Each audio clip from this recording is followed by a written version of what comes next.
chỉ trong我梦，故乡都có喜路只道。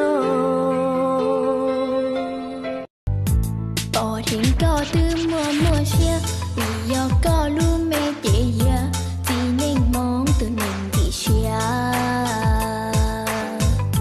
Khi con gia của nhà có hàng lý tia. Bé mong tuần dài gao chua, có rong gao hàng, rong chua lì giờ sau bua, có là lu cho, tí ho cho tí ho.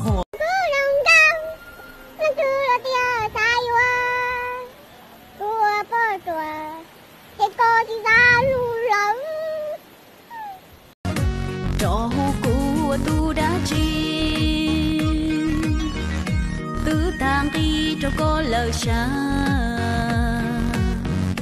kể ua rong cho có giá ta Trứng rán cần mỡ, cần bơ, kia không cần tớ, cần đậu cơ. Còn em thì đang chọn anh đang chọn anh. Anh hát cho em nghe những giai điệu ngân vang.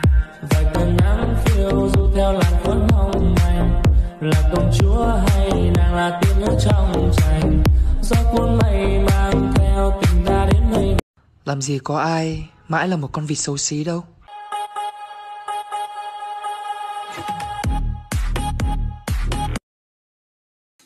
Mà ua ý xia gió gió có đâu có muốn cho lo cu mà ua ý xia giải yuan cho có đâu có bao thứ là chỉ muốn nô có yêu tí cho cả lo.